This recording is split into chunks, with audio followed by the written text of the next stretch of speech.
I'm built to win. Applied myself, I filled it in. No time for the doubt, they counted me out, I'm getting it in. Yeah. No time for no loss, I'm paying the cost, I'm in it to win. Yeah. Refuse. Mine, it can't be diffused. If you ain't thinking the same, then we playing by different rules. You can't see the vision, we living at different views. Until we complete the mission, keep getting up, never snooze. I walked a mile in my shoes, had the mind of a fool, chasing diamonds and jewels. Trust me, I was confused. Started minding my business and used my mind as a tool. Ended up finding my purpose and found the time to get to it. They told me I couldn't do it, they told me I couldn't make it. They sold it, could never break it. That's sadly mistaken. I need a piece of the pie, I want it so bad I can taste it. They told me like Toby, keep on running toes, they gon' take them. Refuse to lose, built to win. Applied myself, I filled it in. No time for the doubt, they counted me out, I'm getting it in. Yeah. No time for no loss, I pay for the cost, I'm in it to win. Yeah. Refuse to lose, I'm built to win. Applied myself, I filled it in. No time for the doubt, they counted me out, I'm getting it in. Yeah. No time for no loss, I'm paying the cost, I'm in it to win. Yeah. Refuse. Welcome back to CTC. I'm your gracious host, Carl, and I'm back for another episode. And today we just gonna talk about week one, man. What a week it was. We had football from Thursday to today. We had good games Thursday to today as well. So we're gonna talk about those. We're gonna get into these upsets we had. We're gonna get into a lot. You know, we always gotta end with major performances. But before I do any of that, I like to ask that you please leave a like, comment, share, subscribe. It helps the channel, it helps the network, it helps my channel, CTC, by way of the Refuse to Lose network. Now, we are 12 subscribers away from 100, which is not a lot, but it's big to me at the moment. So I would love to hit 100 before December, before conference championship week. So please, man, tell a friend to tell a friend, man, or, you know, hopefully these shorts catch traction. But next, like I said, this is a network. So we have other shows on this network. We have the main show featuring Joe, Tomo, and Dave. That's every Tuesday and Friday between 7 to 8:30ish. We have Unfazed every Tuesday, 9 o'clock Eastern, 8 o'clock Central, featuring Joe and AJ. Tomorrow's episode should be interesting. I'll say that. I don't know what it's about, but I just think it should be interesting. Next, we have BWT Baseball with Teddy. Teddy done dropped some episodes, man, so make sure y'all tune in. Playoffs are around the corner. I think we're about 30 games away from the playoffs, so y'all tune in. We got Dave's Doghouse highlights and lowlights of sport, so make sure y'all tune into that. Real Ballers Only, hosted by Vaughn, NBA show, so probably another month before that one really kicks off. And last but not least, we have In the Red Corner featuring Ty, Ricky, and Tomo, boxing episode. They go live every other Sunday around 7 o'clock, so make sure y'all tune into them as well. And that's all the shows we have on the network. So please like, comment, share, subscribe to those channels as well. And if you like what you're listening to, stick with us. Now, we're just going to get right into week one. And we're going to start with the upsets from week one. If you notice, this year and last year recap episodes are going to be completely different. I'm not doing the whole, I talked about a game, so I got to recap it. No, I've found a college basketball niche. And it's This Week in College Football. That's the name. I know it says week one recap on the title, but really it's This Week in College Football. And we're going to start with the upsets. And the first upset we're going to go to is the one on Thursday. The one I called, number 25, ranked 25th, Boise State gets upset by South Florida, 34-7 at South Florida. Now, some things I wrote about this game. USF forced 3 turnovers. I said it during my preview. They had stretches last year and the year before last, where they was forcing like 2 turnovers a game. And it came out to fruition this game, forcing 3 fumbles in the game against Boise State. Byron Brown had 2 crucial rushing touchdowns. He actually had one that got called back that didn't count, where he just broke endless tackles. He looked like he had a game breaker, but he had 2 rushing touchdowns, both huge. I have that Boise State, you know, with Ashton Jency, you wouldn't dare look at Boise State playing a team like South Florida and have 122 rushing yards. They had 122 rushing yards, 3.2 a carry. And a thing that helped blow the game open was South Florida converting on that fake punt for a touchdown. I think it was like 45 yards thrown by Lachlan Hewlett, But yeah, that blew the game open. So shout out to South Florida Alex Golis for that play call. They snuck a quarterback in at punter. Boise State didn't recognize it. Boom, had a touchdown. So some other things I want to talk about in this game. Boise State is now running back by committee with Malik Sherrod and Shair Gaines. It was a struggle. Madison Maddox had some good throws. I don't want to say he was like bad. He was decent though. He still got a lot to prove. South Florida, they just played the South Florida game plan. I thought run the football. Byron Brown is going to be used a ton and play good defense. Well, play better defense because the defense wasn't that great last year. But they played better defense. Only giving up 7 points. They gave up 7 points on the second drive of the game, and then shut them out the rest of the game, scoring 34 unanswered. So shout out to South Florida getting the upset win. I was happy for them boys. I like Alex Golis as a coach, and I mean, like I said, man, I picked them to win that game, and they did not disappoint. So shout out South Florida. So the next upset I want to talk about is number 1 Texas losing at Ohio State 14-7. Now, some things in this game. One, Arch Manning looked terrible. He did. He did look terrible. Now, I see a lot of people turning on him. I see the narrative, they piling on. They calling him trash. And I'm not going to say he's trash. I'm just going to say he had a bad game. And in that bad game, he did have some good moments. But overall, he had a bad game. But I'm not going to say he's playing the defending national champs because a lot of the defense from that national championship team is gone now. They got some pieces like Igbinosun is still there. Caleb Downs was still there. A lot of the pass rush from Ohio State is gone. But they're still a good defense, and they still have a good defensive coordinator. Now, he's not Jim Knowles, in my opinion, when it comes to the collegiate game, but Matt Patricia is still a heralded defensive coordinator, even at the professional level. So it's not like they had a bad DC come in and replace him. He just had a bad game. I mean, Ohio State has a really good defense. And so, yeah, I'm going to leave that at that. Both defenses played well because, I mean, I know Arch Manning played bad. He's the more, talented quarterback. He was the more hyped quarterback that we got, I should say. But lost in all that, Julian Sand didn't play the greatest either. Texas defense was phenomenal as well. They did a good job against the run. Even the first touchdown with C.J. Donaldson, they had to run the ball 4 times at the goal line to finally punch one in. So both defenses played extremely well. So that's one bright side to look at if you're Texas. Your defense played extraordinarily well. And uncharacteristically, Jeremiah Smith had 2 drops in that game. So that was something to look at. Jeremiah Smith had 2 drops. Malik Muhammad played good defense on Jeremiah Smith. Texas in general just did a good job covering Jeremiah Smith. But Carnell Tate, his touchdown, their second one for Ohio State, just an incredible play. Just head tap, one jump ball, just went up and got it.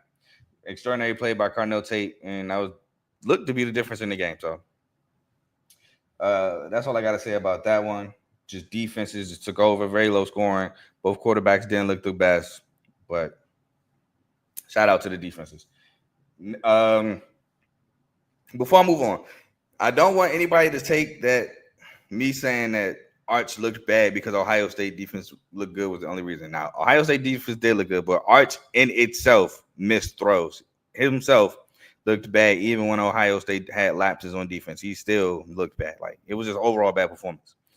But part of it was Ohio State defense as well. But I'm not saying it was all Ohio State defense and Arch couldn't do no. Arch missed some throws. But next, we'll move on to number 8, Alabama losing at Florida State 31-17. A lot of people, including myself, did not have Bama losing this game. Now, what I will say is this: the narrative behind this is kind of nasty. Everybody says, "Oh, the Empire's falling. Bama sucks," and it seems like everybody is downing Bama instead of giving Florida State credit.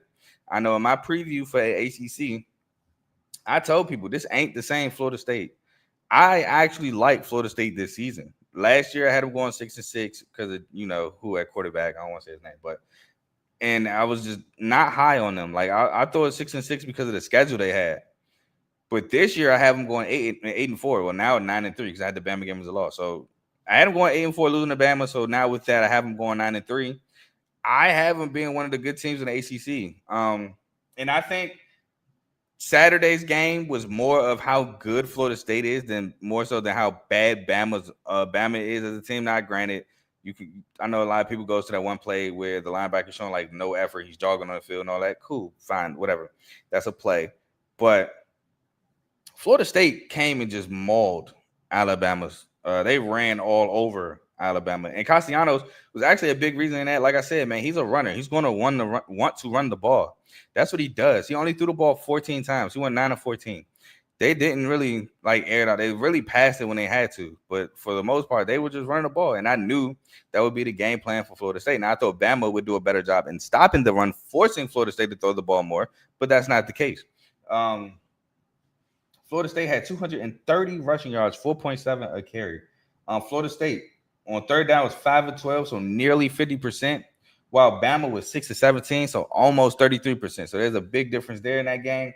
Bama only had 87 rushing yards. That is un-Bama-like. Now, granted, you could look and say, hey, they were missing Jam Miller, and that's a big part of that. I will give you that. But still, 87 total rushing yards is unacceptable for a Bama school. And last but not least, Bama only had 7 points going into the first half. Florida State did a phenomenal job adjusting after Bama's first drive where they drove the ball down the field and scored a touchdown. They did a phenomenal job, not allowing a single point after until the second half, where I think they gave up a field goal first, then a touchdown. But overall, Florida State defense did a great job, and Earl Little was just flying around. It looked like he circled this game on his calendar, being a former Bama player. He was flying around. The defense was just all over the place. They were in the backfield of Bama. They was giving Ty Simpson a horrible time. A lot of people were criticizing Ty Simpson, and I don't think Ty Simpson played the greatest game by all means. But I will say he was one of the players that ain't give up. That third down scramble where he almost got the first down, or was it fourth down when he almost got the first down, tried to run through a defender and all that. It showed the fight he had.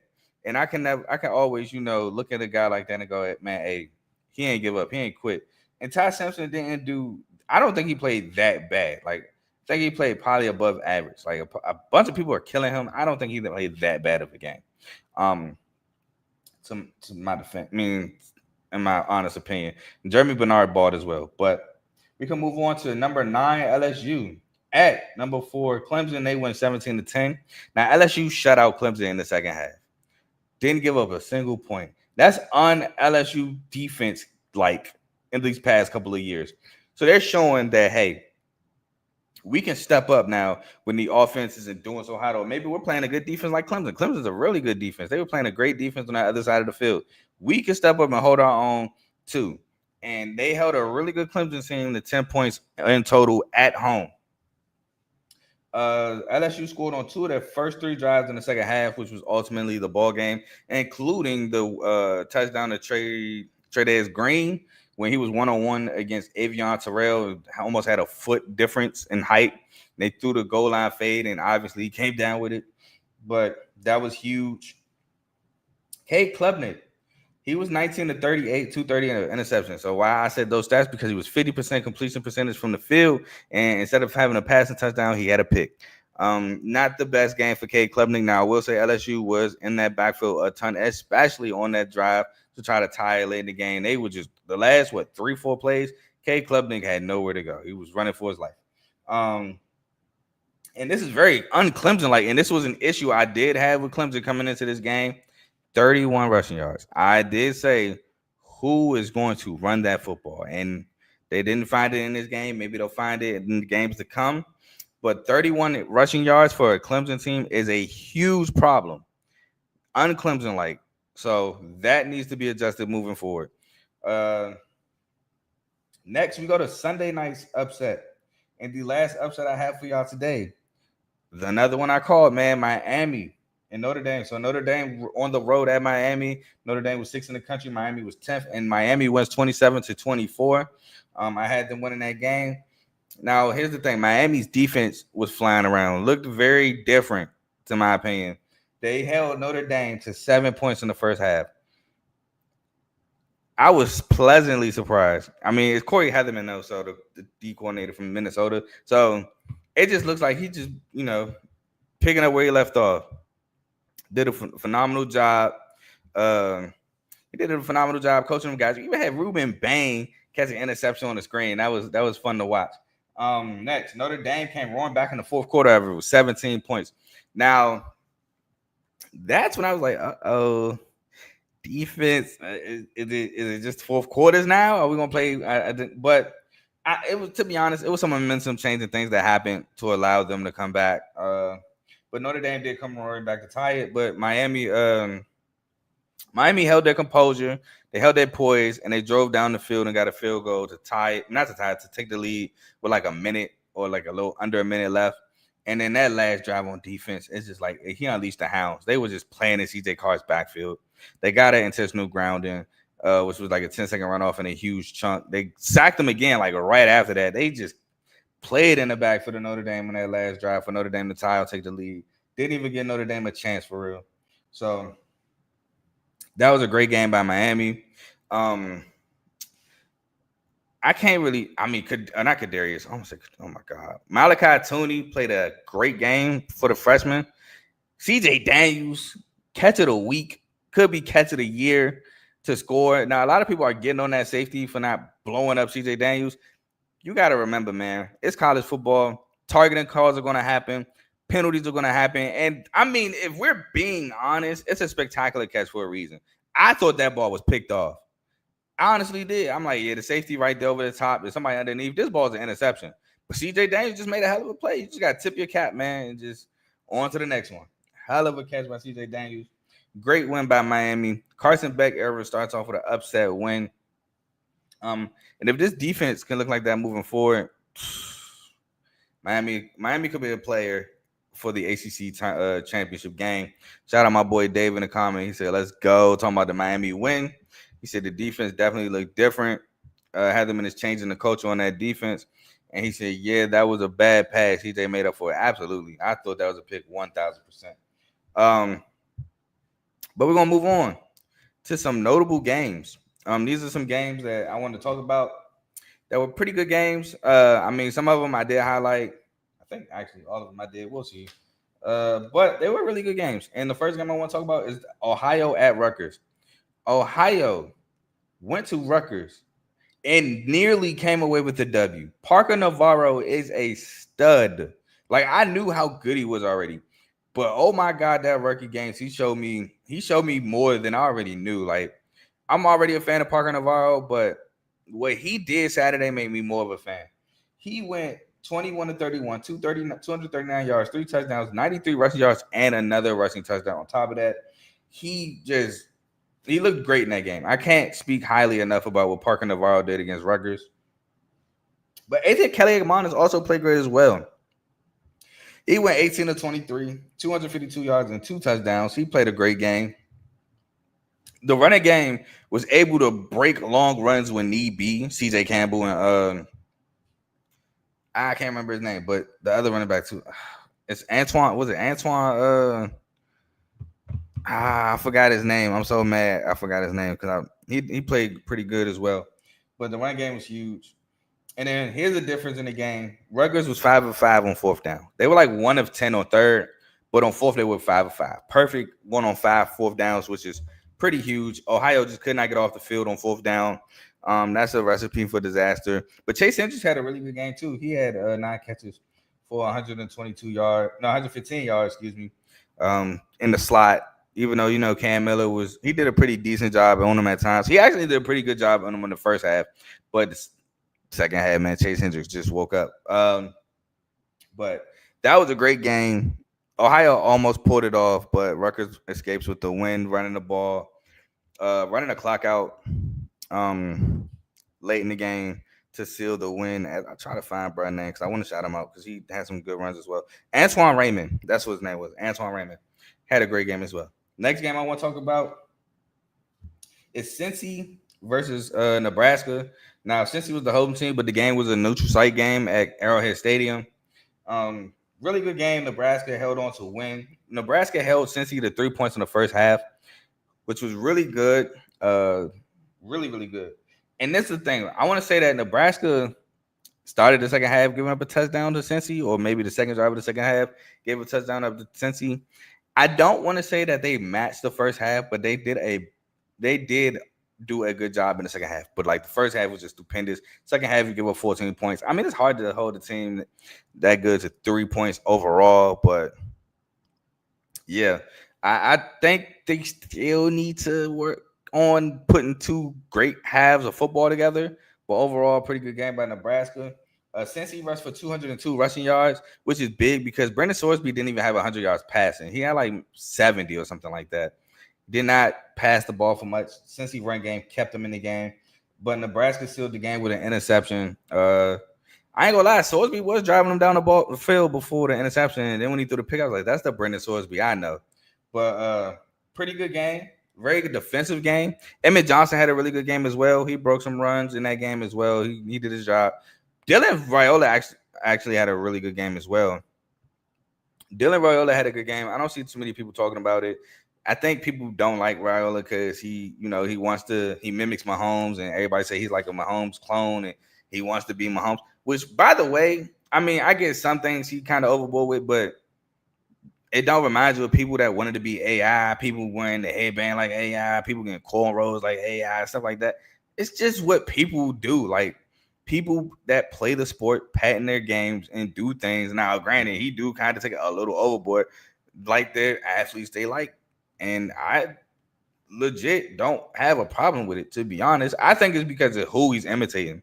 If it was like a guy like Brady, who everybody majority likes, or if it was a guy like Lamar, well, he can't really do Lamar, but y'all get what I'm saying. Like, if it's a guy that people like Josh Allen, people like Josh Allen. If he was trying to imitate Josh Allen, then cool. But it's because a lot of people don't like Mahomes because they be winning, and they say that refs on their side and stuff like that. I think that's what amplifies the dislike of him doing it. Hey, man, do your thing, bro. Don't let people discourage you, which it seems like he don't care. But we'll move on to Auburn versus Baylor. That was a good game. Now, Baylor got a big stop early. Not big stop, but like a quick stop early. But Auburn in the end rushed for 307 yards, which is insane.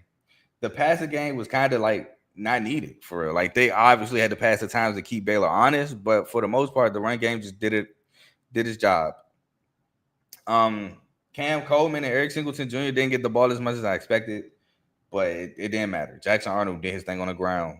Next, Baylor had 419 yards passing. Now, a lot of that is because they had to pass to catch up. But, I mean, Cole Wilson was making plays. Michael Trigg was making plays. You had not Jonah Coleman. Oh my God.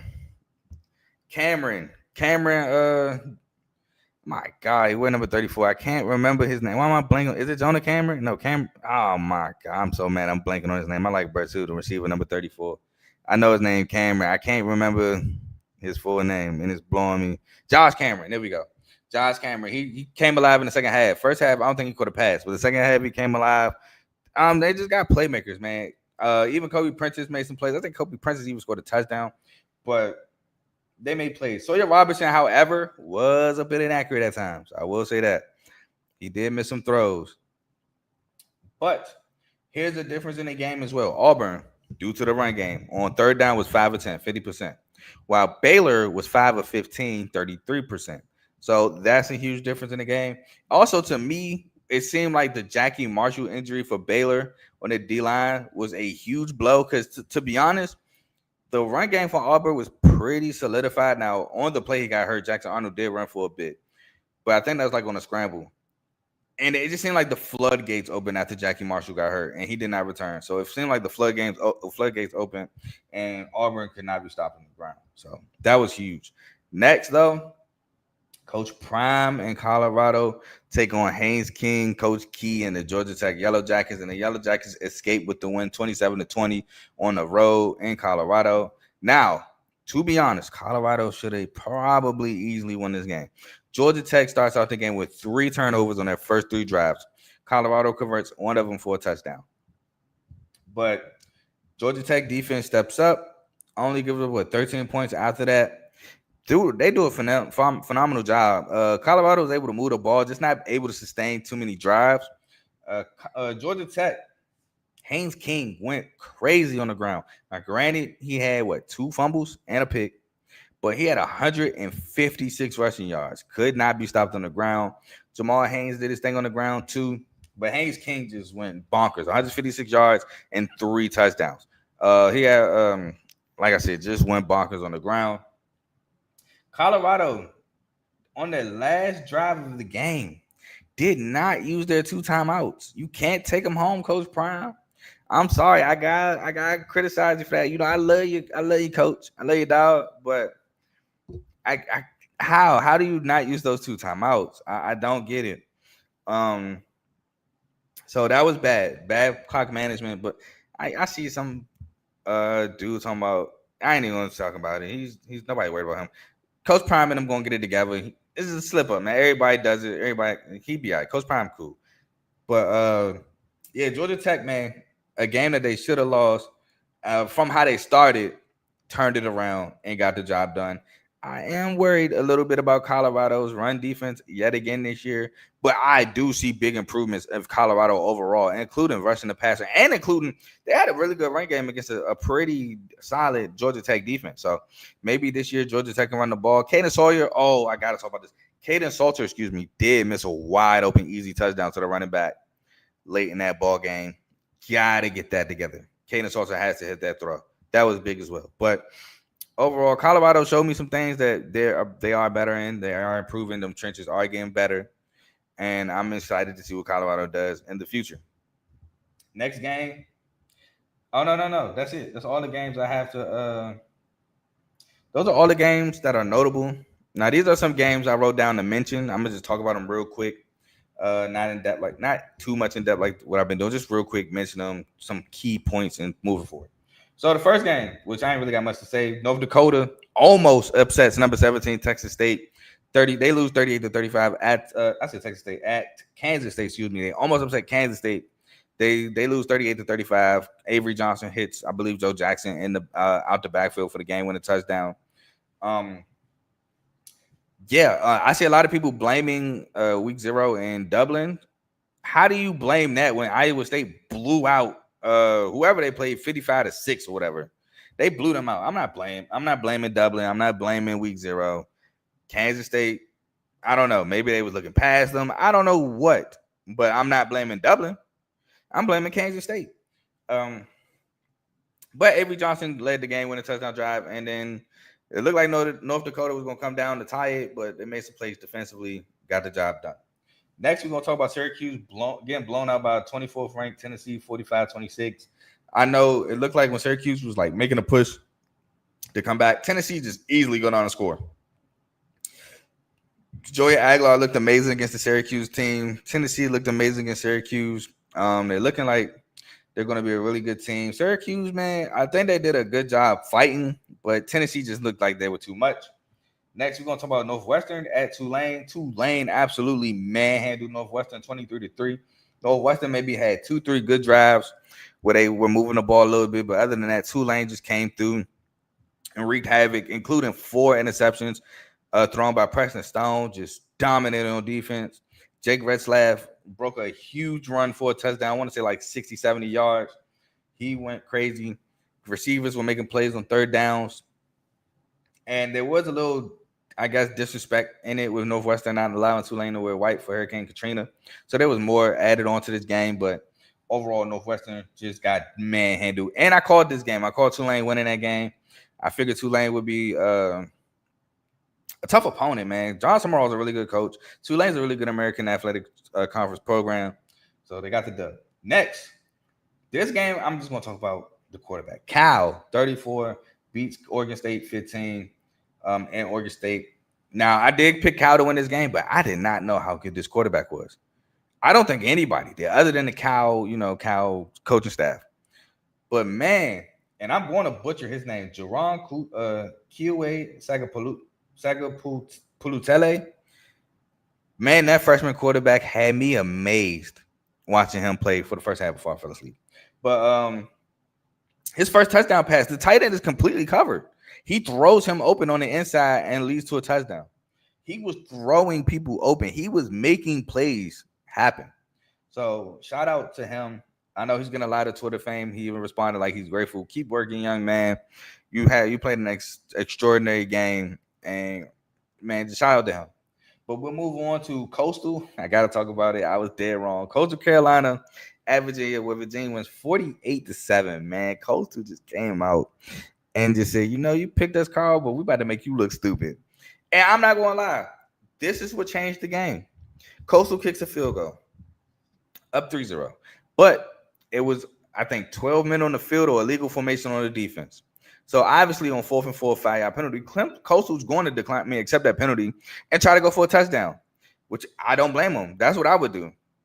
And then 3rd down rolls around. In the center is Benedict Arnold. Again, snaps the ball over MJ Moore's head. Virginia recovers. They go down and score, and it just seemed like that was the ball game. It changed all the momentum of the game.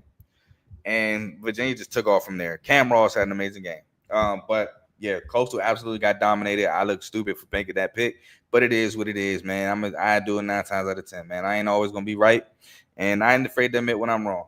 Next.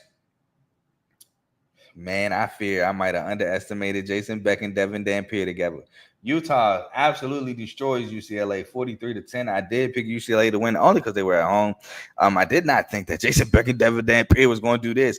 They looked electric against UCLA on Saturday night. UCLA looked like they didn't have an answer for whatever they were doing.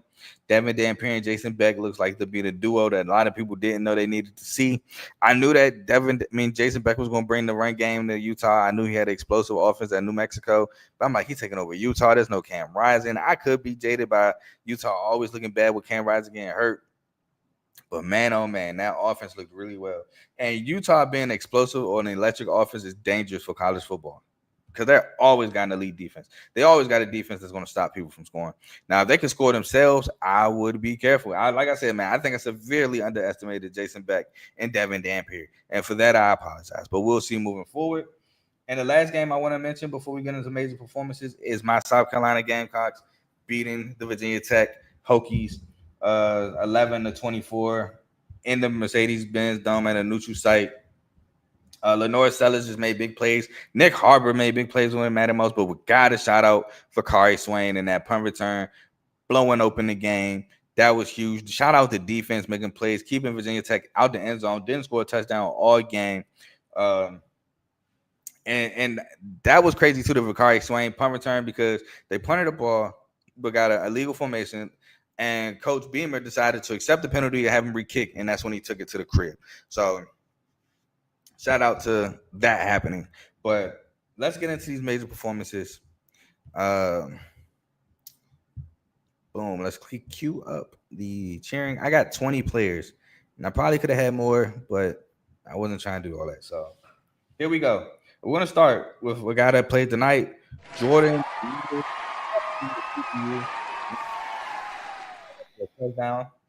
Next, Parker Navarro. You know, I had 239 yards, 3 passing touchdowns, 93 rushing yards, and another rushing touchdown, making it 4 total touchdowns on the day for the Ohio quarterback. Next, Wesley Grimes, wide receiver at NC State.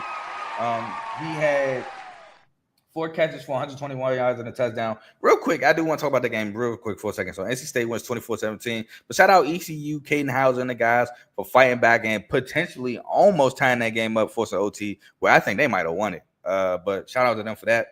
Next, we have AJ Swan, quarterback for App State, 31 of 46, 368 yards and 3 touchdowns. Rashad DeBunyan, running back, App State, 22 carries, 111 yards and a touchdown. And Jaden Barnes, wide receiver at App State, 6 catches, 134 yards and a touchdown. Sawyer Robertson, quarterback for Baylor, 27 of 48, 419 yards and 3 touchdowns. Cole Wilson, wide receiver at Baylor, 8 catches, 134 yards. Jackson Arnold, quarterback, Auburn, 11 of 17, 108 yards, 16 carries, 137 yards and 2 rushing touchdowns. Haynes King, quarterback, Georgia Tech, 13 of 20, 143 yards, a pick, but 19 carries, 156 yards, and 3 touchdowns on the ground for Georgia Tech quarterback. Jaden Bradley, wide receiver, UNLV, 6 catches, 125 yards, and a touchdown against Sam Houston. Absolutely balled. Cam Ross, receiver for Virginia, 7 catches, 124 yards, and a touchdown. Bryson Donaldson, running back for Fresno State, 23 carries, 167 yards, and a touchdown. Jaron Kiwi Sagaputele, quarterback, Cal, 20 of 30, 234 yards and 3 touchdowns. Now, again, his is mainly because of what I saw that day. He looked amazing. Next, Quincy Craig, running back, Arizona, 7 carries, 125 yards and a touchdown. Nick Harbor, wide receiver, South Carolina, 3 catches, 99 yards and a touchdown. I did not mean to click that. We're gonna let that go by real quick. Jordan Tyson, wide receiver, Arizona State, 12 catches, 141 yards, and 2 touchdowns. Robert Henry Jr., running back, UTSA, 16 carries, 177 yards, and 2 touchdowns. Mario Craver, wide receiver, Texas A&M, 8 catches, 122 yards, and 2 touchdowns. And Kavorian Barnes, running back, TCU, with 11 carries, 113 yards, and a touchdown tonight for TCU. Now, that is all for our major performances. That is all for tonight's show. Oh, actually, before I go, I do want to do my record real quick. So, Thursday, I believe I was – I actually don't remember. Hold on, we got it right here. So, I know week 0, I went 2-2, right? So, I went 2-2, and I might end up keeping track for the entire year. So that's why I kind of want to do this on the fly while I'm talking about it, because I do want to kind of keep track for the whole year. And I'll talk to Joe. Maybe he'll leave like a little graphic up of my record throughout the season. And y'all know me. I don't just cherry pick easy games, man. I'm going. And if I feel like an upset happened, I'm going with the upset. I'm not about to just, play it safe. No, not me, not never.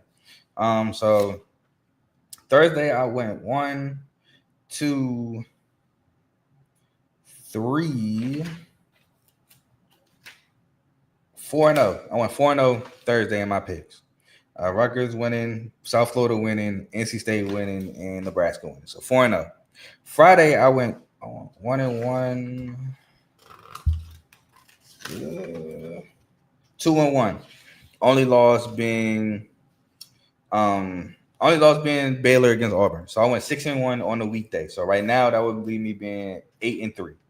Then Saturday I went 1-1. Saturday was my worst day. I'll say that.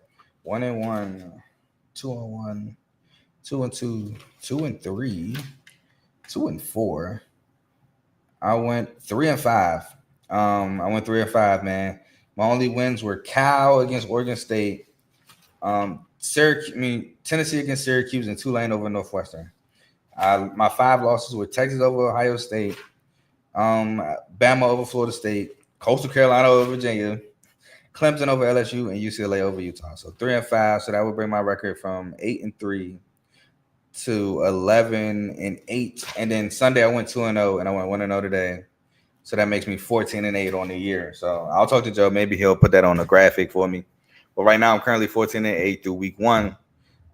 Next time y'all will see CTC will probably be Thursday. Thursday I'm gonna talk about the whole week 2, because Friday I'm only talking about one game, so I'm gonna just lump that in with Saturday. But you should see me Thursday, if not Thursday, maybe even Wednesday, because Thursday night football.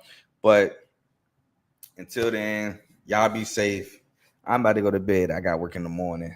Y'all enjoy the rest of y'all night, whatever y'all about to do. Enjoy work tomorrow if you got work, but I'm gone. Peace.